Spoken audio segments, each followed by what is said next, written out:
Welcome to Eye on the Illini live postgame from number 9 Illinois conquering number 5 Nebraska. Folks, we have a new sheriff in town in the Big Ten. Illinois atop the Big Ten, tied with Michigan. Illinois just had a stellar second half, and I'll tell you, that was an exciting game to see. Brad, before we started here, you were talking about what Illinois did in the second half. Talk about what you saw out there that made them pull away. Well, I mean, they did a much better job of, making the right guys shoot for Nebraska. In the first half, they allowed their shooters to get shots. And you look at, whether it was Frager or Sanford, the two great three-point shooters in the first half, those guys combine, they go 4 for 7 each. In the second half, Sanford only gets 2 threes off, and Frager goes 2 for 5 because they were a little tougher. And so you made them, you're never going to shoot 11 for 20 consistently, but Nebraska goes 11-20 first half, 4 for 15 in the second half. And then what Illinois did was, by leaving some of those other guys open a little bit, they could leave a big in the middle, and so they could defend the rim. And so what we saw in the second half was Illinois had 3 block shots of guys, coming down the lane, getting the basket. I think Jake had a block shot. Hummer had a block shot. Really, really, really impressive performance by the Illini in the second half. The second half was right. We talked about at halftime about making some adjustments. I thought Illinois made some adjustments, and let's be honest, fellas, it's easy to make adjustments when you got another number 23 out there who's not wearing red and black, but he's wearing orange and blue. That kid was special in the second half, I thought which we all said it. We said coming in the second half, he had to be different. And they had to make some plays, and they did that, guys. And this was a big win. No matter how you look at it, this was one of the bigger wins because now you eliminate the loss that you had at home. They put themselves in position to do really, really well in the Big Ten. You're going to get the help of some other people because, let's face it, Illinois plays Michigan State again, and Michigan plays Michigan again. Now you put yourself in position, and I'm just really curious, and I know I don't want to jump the gun, what the national people will have to say, where Illinois will end up in the polls this week. If Keaton Wagler, we'll know he'll win Big Ten Freshman of the Week if he'll win anything more nationally. This is just a good win, and it's easy, like I said, when you got a guy out there who's composed. And how about the bounce back? I mean, the first half he was kind of nonchalant, but then he adjusted to the physical play of the second half by Nebraska, and they got the win. This was big, and I was wrong, Brad. I was wrong. We all have those moments, Ken. It's okay. The other thing when you talk about the adjustments, he learns so much. Have you ever seen a player who just figures stuff out like he does? I mean, he literally figures out the what the defense is doing, what they're trying to do, and I'm sure he has support from the coaching staff. Don't get me wrong, but even when they change mid-play or mid-game without any from the bench, he knows how to make the right read and so forth.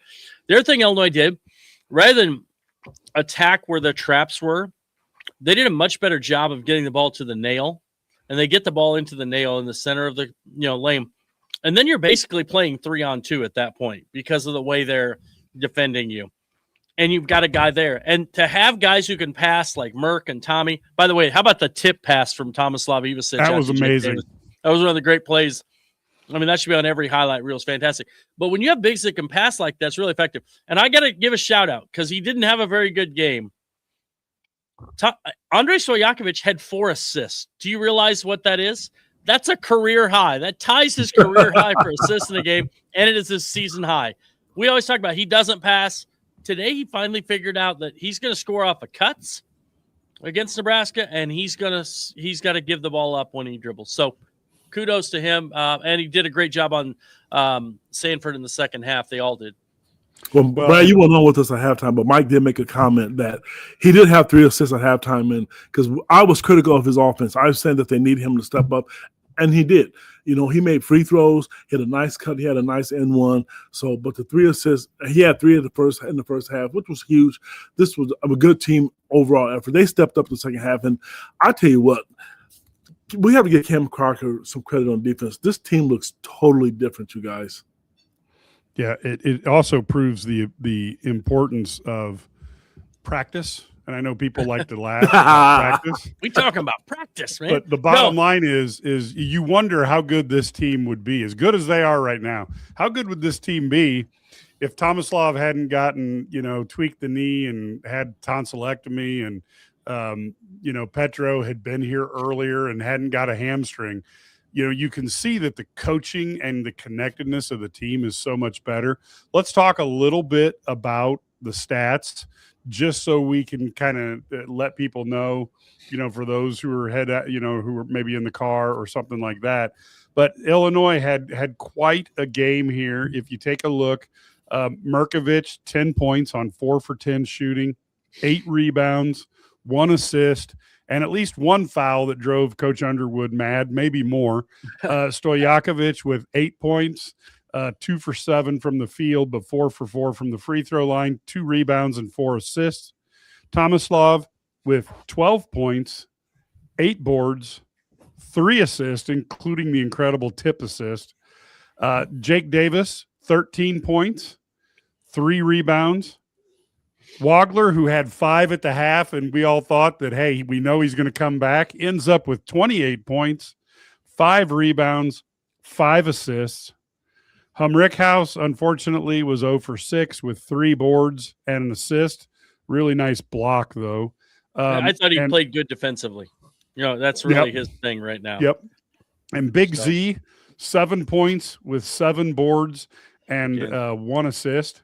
So and 2 you're blocks. seeing – yeah, and 2 blocks. Yep. And you're seeing a team that Illinois outshot Nebraska 44-42, but they held Nebraska, a point that Brad Underwood's talked about in past seasons, but in the second half held Nebraska to under 40% shooting. So that 39%, that's tough to do against a team like Nebraska.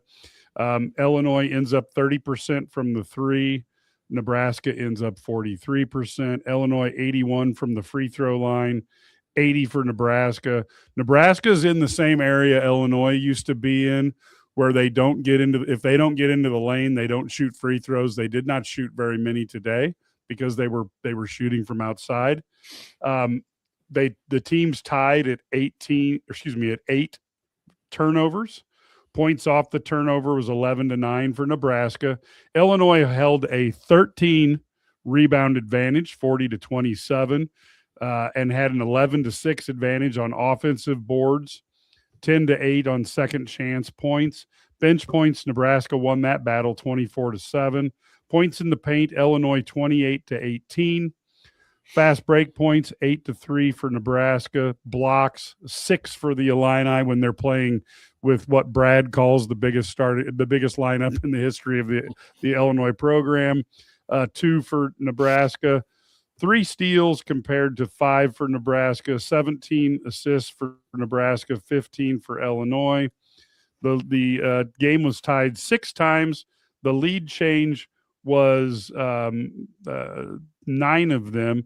Illinois was in the lead for 20 minutes and 11 seconds. Outscored Nebraska 45-30 on the road in the second half. It was kind of a cruise to a victory. Am I going overboard with that, Brad? No, not at all. They did. I don't know. I think right now they won that pretty handily. Once they got the lead, they just steadily pulled away. Nebraska was frustrated, and I think they're the best team in the Big Ten. And I say that saying that I think Michigan's really good. I think all year I've said Michigan's the best team in the Big Ten. But when you compare the games, if Frager doesn't play in that game, I think Illinois probably wins by 20. Literally. And he didn't play against Michigan, and they had to win at home. So I don't know. You can't compare game to game, but man, I just think right now the way they're playing, obviously winning 11 in a row is a big part of what they've done. But they have confidence. They're getting different guys every game, stepping up. Whether it's making shots, defending, rebounding, whatever it is, and they're doing it without Kylan Boswell, which is really kind of crazy when you think about it, because Boswell is kind of the leader of this group. And so this is really impressive what they've done. Obviously, Ked mentioned it earlier. They do have, and I think it's legit that they have the best player on the court almost every game they play. I mean, and the most impactful guy too, because he's a guy with the ball in his hands. There may be guys that get drafted ahead of him, but right now he's the best player in the Big Ten, and he's playing as well as anyone in the country.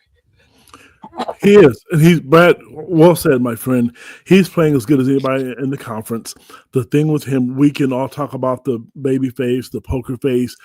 I just tell you, when they get a lead, I'm really confident that kid's going to make the right play. He will either score, get fouled, or make a pass for another teammate. He does a tremendous job of just seeing the floor in game. I'm just excited for you. Get another great week of all the national media guys putting up guys who are in the top 5 freshmen and leaving him off. But 28 points, 5 rebounds, and 5 assists on the road against one of the top 5 teams in the country, maybe top 10, because Nebraska's not going to fall far because they are a good team and they're competing for the Big Ten title. But overall, I have to admit, today they probably are the best team in the Big Ten. And why? Look at their road wins. Their road wins that they have and how many games they won in a row. Nobody else has done that yet. So you have to say they're clearly the best team in the Big Ten to date, based off the fact that they've won 11 in a row. And I'm really, really curious to see how this race is going to pan out down the stretch, because like we mentioned last week and this week, fellas, there's a lot of big games on the docket, and not just Illinois. So when Illinois fans are looking at the 1 loss and 10 wins, these other teams are going to be playing against each other. Nebraska will have to play, I believe, Michigan State or Michigan again. And, Illinois and Michigan State are going to have to play. Michigan and Michigan State are going to be playing each other. So, and then Michigan comes to Champaign. This is going to be interesting. Why these games matter right now? Because you're winning on the road. You went to Purdue and Nebraska, and I think this is the first time I think they said that Brad Underwood or Illinois has beaten 2 top 5 teams or 2 top 10 teams in the country on the road ever. Yeah, I mean, what a way to go. The back-to-back top 5 victories on the road. So people who say, well, Brad Underwood can't win the game against the ranked teams, I think if you look back, his record would argue a bit with that. But this is dramatic stuff. Mike, they have the second most top 10 wins since 2019. Only Kansas has more. Kansas has 17, and Illinois now has 15, tied with, I think it's Baylor. Yep, I saw that stat. Yeah, and just to go real quick on plus minus, because I know some folks like to hear that. Tomislav led the way at 10. You had Keaton and Ben at 9. Then you had at 6 Big Z and Jake Davis, and then at 3 Stojakovic, and 2 was Merkovich. So the interesting thing is, I've also had the chance to pull the new KenPom rankings, and Illinois is now number 5. Not all the games played today are figured into there, but they moved up to number 5, and so you're seeing that Illinois is matching up well. They now only team in the Big Ten that they follow is Michigan, who is currently ranked number 1. But I do think with that game coming up, Michigan State coming up, what a fun time to be a Big Ten fan, and what a great time to be an Illini fan. Yeah, you know what's crazy about that, the plus minus. You mentioned the plus minus. Jake Davis was minus 11 in the first half and finished plus 6. So he was plus 17 in the second half. That's pretty impressive. That means you're on the right time. So, this is I thought defensively, you mentioned, I think Ked mentioned Cam Crocker. And it's got to be some of his influence, because they certainly didn't do this stuff before. They did not, Brad. Changing the defense, going zone and different zones. Now, did they in the zone? They gave up some threes, right? I know they did, but even out of a timeout, they're playing zone. They came out and they trapped. Now they got it. Nebraska scored against it, but it made them a little uncomfortable and made it harder on them. Defensively, sometimes they switched depending on situations. They dropped coverage. They fought through. They did all these things. Nebraska runs so many like ghost screens and backdoor cuts and all these things. It makes it really hard. They're hard to guard. And so I would like to see, I just like to see that they're doing different things defensively and they're adjusting to what's there. And And the second half, what they did was they said, look, if we're going to lose this game, it's going to be that Barachtel, Fred Hoiberg, Jacobson, those dudes are going to beat us. We're going to turn off the water on Sanford and Frager, and we're going to make those other guys beat us, especially Sanford. They said we can't let him go. And I thought, that was huge. And it just shows the adjustments that maybe that they're making. And it's even since, the first time they played Nebraska, since that time, they are the number one in the country in analytics. They're now in a top 25 team in the defensive ratings, and obviously they're number one on offense. So really impressive. And you saw Keaton Weigler hasn't been great defensively this year, but this game he had 2 big steals. Yes, he did. And deflections, and had a couple deflections too. So he did a great job with those. So that's really nice to see. Clearly he is just becoming a complete player. And man, I'm really excited to see how he closes out this season. I agree with you. I think at some point in time, I think maybe they're not asking him to do a lot defensively because he spends so much time on offense, even though I think he's a complete player. But let's give credit to 3 guys. All the coaches matter, but we're just talking X's and O's because Orlando and Jeff don't say a lot publicly. They're not in charge of offense and defense. But I got to give Coach Underwood credit. If I were to give Coach Underwood a credit today, this is me. He's getting an A-. He would have got an A+ at the end of the game. And I told you guys, I would have had one of the big fellas in at the end of the game because they started attacking the basket as soon as they saw one of the Ibise's boys out. But where I'm going with this is Coach has made some really, really good adjustments. And I'm not, falling in love or getting married to Cam Crockett or Tyler Underwood, but they've changed the trajectory of this team and how they look. Brad, we talked about it at halftime. The matchup zone I thought worked really well, but you saw the same thing we did. Coach Underwood got really frustrated with Stojakovic. He kept missing assignments. And I saw Cam get kind of, real demonstrative on the sideline because it was working for them. It slowed down their offense because you're right. Nebraska's a tough team to guard. As soon as you think there's a cutter coming, they check out for a 3 for Hoiberg or Sanford. And it's tough to guard. I mean, and they did a really, really good job defensively. Even I think they had 14 or 15 threes. Kudos, because they've always done that. But defensively, Sanford didn't get off and score 28 in the first half like he did last time. I thought they did a really good job on him as well. Yeah, I think that was the difference to me between the first half and second half is most of the threes were contested in the second half. The first half, you had guys getting away and getting, the step in 3.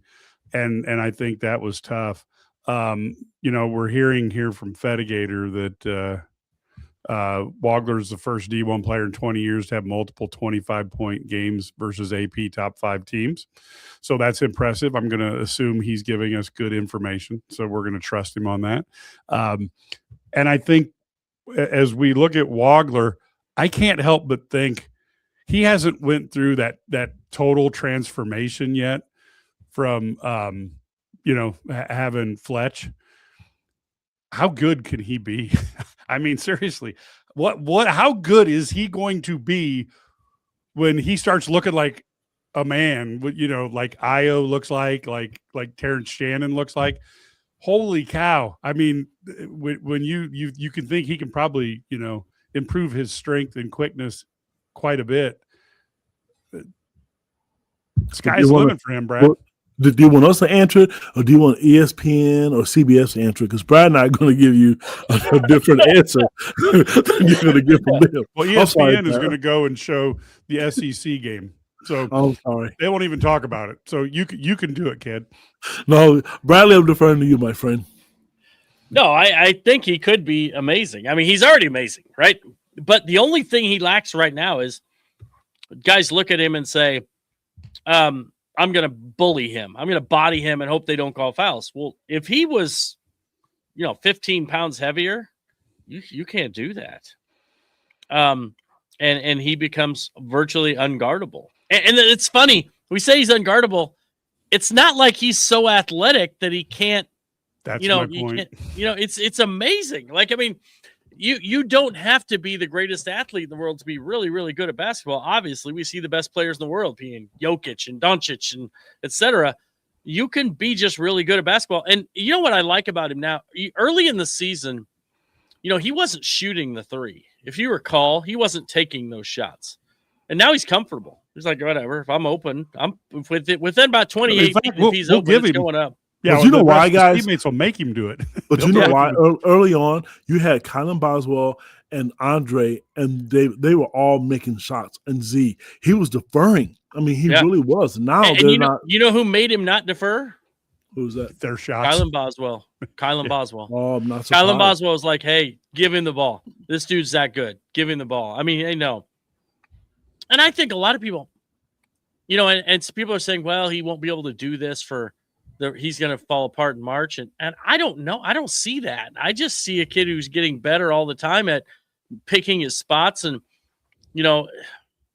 it's just they've done some things with him offensively where he doesn't have to bring the ball up. They let Merck bring it up so he can just kind of go down. And then he'll get the ball later in the shot clock and go play. But he's just a player. So here's the funny thing, Brad. Yeah. He could go 6 in the draft. And 10 years from now, if he progresses, people may be like, how the heck did he only go 6? I mean, he's got that potential. He's so crafty. Here's what he does. He baits people into following him. If you notice, when he gets the ball, he sweeps it, and he sweeps into the defender where they have to call a foul, which I really, really like. That's one of the veteran moves that you see from a guy. And you don't see a lot of older guys make that mistake. And the fact, he was shooting 84% from the free throw line, except for the last game. I know he struggled. But what a nice weapon to have, a guy that's smart with the ball who's just not going to turn over and put the ball in harm's way. Yep. Oh, for sure. Yeah, I mean, just incredible what we're seeing out of him. The other thing I think we don't talk about enough. Can I address this quote over here about the insistence on playing Bum Rick House at Western Illinois? Do they not understand where he came from? Like, he was like really good at a higher league than Western Illinois. So sometimes we say things that don't make sense. And Coach Underwood was only an assistant at Western Illinois, and he managed to be the head coach until he wasn't, right? The weird part about this is, like, I actually thought Ben played one of his best games this game, except for the fact he didn't make any shots. Yeah, he didn't make any shots. I mean, he was active, tipping balls, keeping alive. That's what he has to do, and he only played 19 minutes. I mean, it wasn't like he played a ton of minutes. I think it was good. That's where they actually want him to play 15, 20 minutes. Max. I mean, that's what they think he should be in that 15 minutes. And he can play defense at a high level for that time frame. He can. He really does a great job. He's so active and he's versatile defensively and offensively, though. Like, offensive rebounding does matter. And he's 8 of 14 over the last 3 games from 3. And then he's 0 for 6 today, so now he's 8 of 20. That's still 40%. Like, that's really good. I mean, Sanford's 41%. I just want him to make, like, I wish he was more consistent. He's so streaky, like 4 for 6 last game and 0 for 6 this game. If he'd have been 2 for 6 this game, they win by 15. I mean, because those late threes. I mean, if he makes some of those open ones, it's a totally different game. And it's not even. I guess it wasn't close anyway, but it would have been better. He's just got to make some open shots. Shoot 2 for 6 last game and 2 for 6 this game, and they probably win both of them. But yeah, it's just little things. Hey, let's take off our Illini hats and let me ask you both. If you were to pick the Big Ten player of the year right now, who is your pick? It's not even close. It's Keaton Wagler. He's the Big Ten player of the year. Now, harder thing is picking your 5 first teamers. Wagler, Jeremy Fears, Braden Smith, and Yaxel Lindebord. Those are my 4 that are easy. Then the 5th one, how do you not? Sanford. I'm going. It's got to be Sanford. I agree, because you got to have somebody from Nebraska. I think you got to Nebraska. So Sanford. So I think those are my 5. And actually, we were talking about. Leroy has boiled it down to Keaton getting all 5 selections on the first team. Well, here's the thing. I if I could vote for him 5 times, I would right now. But no, I think those are the 5 guys. I think Wagler's a Big Ten player of the year and freshman of the year. I think Merkovich is on the all-freshman team, probably on, like, I think he still probably makes 3rd team All-Big Ten, maybe, at least honorable mention. I don't know. It's hard. There's so many. You have 18 teams. Nick Martinelli's leading the conference in scoring. He may not make an all-conference team because they're so ass. You know what I mean? I mean, Northwestern, although, Illinois got to play them one more time. I shouldn't say that till after that game. But, they're so – it's so weird when you look at that. Like, I mean, there's 18 teams now. How do you pick? You got to pick 5 guys first team, 5 guys second teams, 5 guys third team. I want them to change the rule with that. That's tough. When you had 10 teams, 12 teams, it was easy, fellas. Yep. But when you have 18 teams, I mean, let's be honest. Even like a guy – I take 10 and 10. 10 So first what? team, 10 second team. No, don't have a third team. 10 first, 10 second. Honorable mention. I think that would make a lot more sense. Yeah, because you have a guy like Bennett at Iowa. That kid's having a monster year, and he's going to get left off. Yes, he really is. I mean, Maurice Johnson won the game against Michigan State the other night. He was one of the keys to them winning that game down the stretch, and he could be a first teamer. I mean, same with Merkovich. I mean, I don't know. But then all the old timers are going to say, "Well, when I was younger, only 5 guys." Well, we're not spring chickens, but the Big Ten has got 18 teams now, so we can say the same thing because it's different. Yeah, there's no more days where. When you had 10 teams, that's fine, whatever. 10 teams, but now you got 18 teams. There ought to be at least 20 people on those all-conference teams. I know people are probably asking why my eyes are going left and right in yours, Brad, but Illinois women. We're watching the women's game. Yeah, I know. So, I know. I'm sorry. So, they just went up by 6. CC for 3. Did it go in? That a girl? Yep, the Illini gal. Yep. Illini gal. Well, she's good, isn't she? Freshman. 25 back-to-back days, fellas, over 25 points. When they get Manuela back, she's going to give them a different look, too. Mm-hmm. This is a really, really good team. Yeah, they're going to be good. They're so young. Yeah, you just got to keep them together and not get picked apart in the portal. That's the scariest thing. As we look, by the way, did anybody think that Merkovich with that one foul in the lane was going to give Coach Underwood an aneurysm? At least one, maybe multiple. He would have been in. I think he was almost in the hospital with Jaxtus. Getting a. So I don't know. Here's a comment for people who don't drive off the road when you hear this. I thought there was a play in the second half, late in the game, where they called a foul on Nebraska. But Keaton was shooting a free throw. That was a bad call. They never touched him. I'm admitting on the other side, ladies and gentlemen, that it goes both ways. But if I'm a Nebraska fan, I was hot. Now, there were a couple other ones after that. That's great. But I think the officials knew they were fouling or trying to foul. Or I think maybe Fred was telling them to go for the steal, then foul. But that was a bad call. When he was in, were you talking about when he was in the trap there? Oh, yes, sir. Yes, sir. That wasn't a foul. The thing was, he still had the ball, so I don't know what would have happened, but I don't know. But you're definitely, that wasn't a foul. But that's where officials guess they're going to foul, and so they start looking for fouls because they're human, and they don't want anything crazy to happen. Hey man, what's Boozilla talking about, baby? I don't know what he's talking about. I have amnesia. What are you talking about? You can't prove I said they were going to lose. Kid already said, "Hey, I was wrong, so it's okay. We're all wrong." Man. I'm wrong. I'm glad to be wrong. If people followed if you follow my predictions, you would be wealthy. All you need to do is listen to the Illini guys, Sports Spectacular, and then take the opposite of what I pick. Brad might be a billionaire now if he had started that 5 years ago. Oh man, radio picks, man! I wish I'd have done that. I'd have a lot more money than I have. I am the epitome of George on Seinfeld when he decided to do the opposite and he made it and he was like perfect. Anyway, looking, I guess too at this, we've got now. Let's turn our eyes forward. Illinois plays Wednesday night at home against Northwestern, and then the massive one Saturday, 7:00 against Michigan State. Yeah. Is Northwestern a trap game, Brad? It's a home game? No, because it's Northwestern, so there's going to be a lot of – and they know.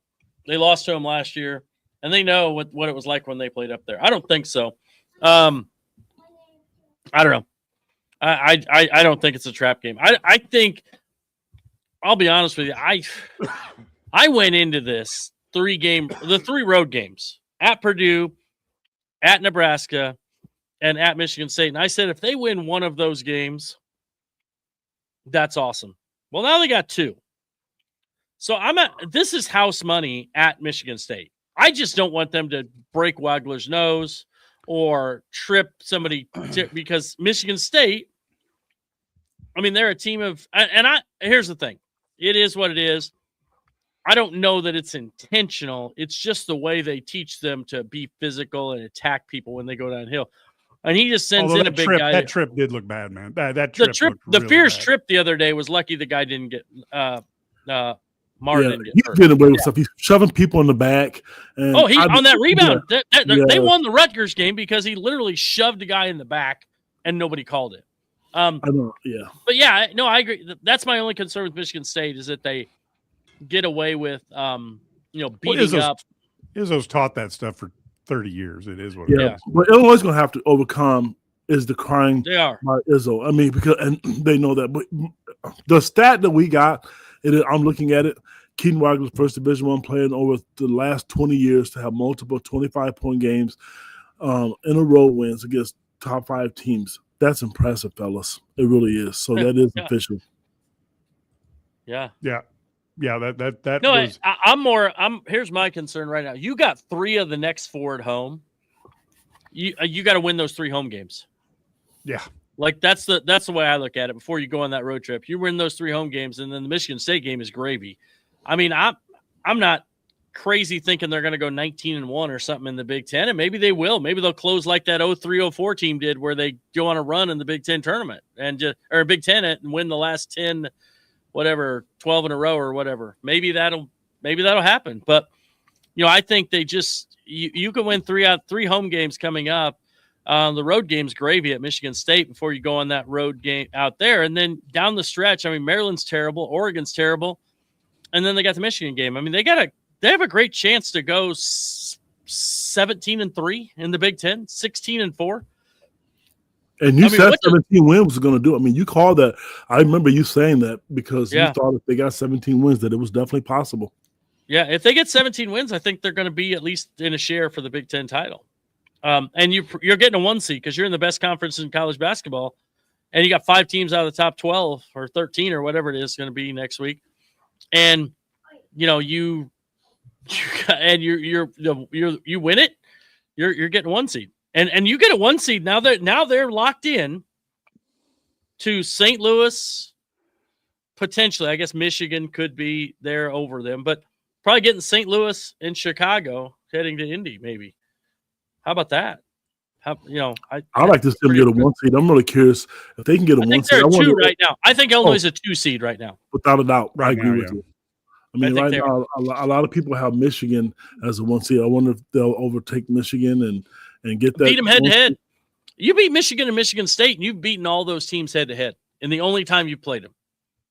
I mean, and then even if you lose one out I think that going out and winning both games in California will be tough. I do too. Because those teams aren't, and you're traveling across the country. I know it's not going east. And then, and I guess coming back home then for the Michigan game, what I like about that is they literally have almost a week between UCLA and Michigan. And so they get a little bit of a break before that. So when you're coming back to the east, they always say that's tough coming back. But, I don't know. If they continue to play this well offensively and defensively and execute at this level, they're going to have a great chance. They're now first in the conference in offense, 8th in defense efficiency. That's pretty good. And they're when you look at in conference play only, they are literally they're pretty good. I mean, they're pretty good. Am I crazy to? I was not sold on Nebraska the first time they play them. I actually am a little more sold on them this time than I was after the first one. I thought they were impressive the first game. Sanford got off, but they came into Champaign and they ran their offense. But Illinois didn't play defense the way they're playing now. They're a much different team, and Hoiberg said that same thing. Yeah. I just think that's good. So let's go towards kind of a little bit of a wrap here. We kind of went through the game. Looks like we've got things going pretty well for the Illini. Next game up is Northwestern. and next Wednesday at 8 p.m. And then it's a home game. And then they travel next Saturday, 7 p.m. They will be at Michigan State. So in the interim, you can always become a member of IlliniGuys.com. All you need to do is go to IlliniGuys.com, hit the registration, 27 cents a day, $99 a year, and you get access to everything behind the paywall, including the message boards where you can talk to Ked, Brad, Larry, Matt, myself, Steve Sturm directly. You don't have to like, why did he say this or what did he mean by that? And you also have the game room, which probably was pretty feisty going into the halftime. I think Brad was forced to be the guy who had to go into the game room, and he was like the Christians going into the Lions at the Coliseum. And then we've also, of course, you've got all the things that you see on the cover, et cetera. You can get that with no paywall. Love to have you there. And of course, the more people we get on the Illini Guys YouTube page, the better it is. You can also subscribe to these podcasts audibly. Go to Apple or any of your podcast distribution places. Eye on the Illini is there. And we would love to have more people be a part of it. That is a big key to us. And, of course, you can listen to the Illini Guys Sports Spectacular across the state. Go to IlliniGuys.com, hit the radio button, and see the station and the day on Friday or Saturday and the time that it's on. Ked, give them your part of the wrap-up, and then we'll go to Brad, and we will let people get on with a fantastic Sunday with the Illini winning over Nebraska 78-69 in what turned out to be a remarkably calm and cool cruise. Well, I was wrong. I'm glad I was wrong that they won. I was trying to say that to psych myself up so if they lost, I wouldn't cry like a little puppy or one of my cats. But big win on the road. You have to take care of the Northwestern at home. I really don't see them being a trap game. They know what's at stake. They may not play well, but they're going to come out. They're going to play hard. They're not overlooking anybody. Great road win. I'm going to enjoy the next few days because from a media standpoint, the publicity that they're getting from Keaton Wagler to the team, I'm enjoying all that. And let's face it, this team is good. It is what it is, and we can try to overanalyze it. They're good. Best team of the Underwood era, kid? I can't say that. I'm really sorry because they got to the final eight, guys. I'm not going to say that because this team could lose in the first round of the tournament. Remember what that team did with Iron Kofi? It's possible. I know. I'm just asking. It's just a question. Oh, yeah, and it's possible that they could be, but offensively, it's a more well-rounded team. I'll definitely say that than when they had Terrence Shannon and the booty ball warrior and Marcus Domask. Yeah, definitely. No, it's they're pretty definitely it's been an impressive stretch. I think it's gonna be interesting how they bounce back, handling success. That's one thing this team's done better than maybe other Illinois teams is handle success, because that's the hardest thing. You get all the hype. I mean, obviously Keaton Wagler doesn't seem to bother him because he just handles success. I mean, nothing bothers him.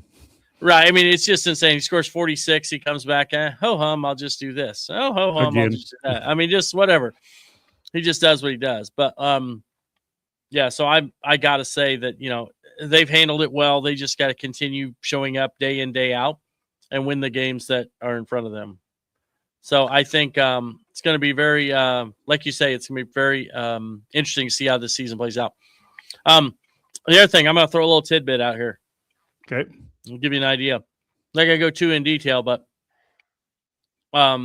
when we're watching it, who's coming back, who's leaving, you're going to have a pretty good idea. The guys that they have coming in, the two guards, Lucas Murillo and Ethan Brown, have been playing extremely, extremely well right now, and they are really going to be good, both guys, for different reasons. But both guys are going to be really, really good.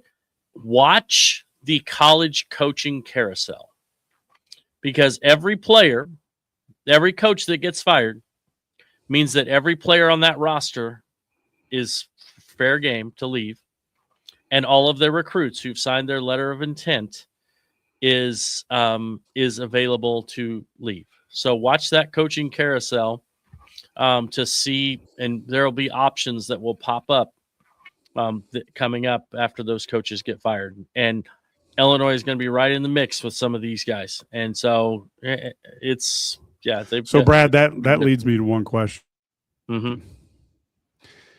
You're in football, if you're an offensive coordinator and you've got the best offense in the history of college football, there's going to be people who are looking at you in today's game to lead a team. How long before Tyler Underwood and the performance of this offense makes him a target for a head coaching job? And I'm not talking about a penny ante head coaching job. I'm talking about a coaching job that you can attract talent to. And you know that if he gets talent, his teams are going to score. Yeah, I think it's interesting. He's so young, but he's such a good basketball mind when it comes to the offensive side of the basketball court. I mean, he's just fantastic. He really understands. He's modern. He's analytics based. He knows, the efficiency model is just fantastic. I don't know. It's going to be hard to see anybody younger taking. I mean, like him going someplace else. I do think there is a situation where he stays here another, 5. 10 years, whatever. Brad, I don't know when Brad's planning on hanging him up. I think if they win a national title, Brad might be out the door the next day. Who knows? But because he wants to win one really badly, and that's kind of that's the goal. But maybe he'll try and win 2 then. I don't know. But that's obviously a possibility. By the way, on the coaching carousel, did you see the big hire today? Shocked me.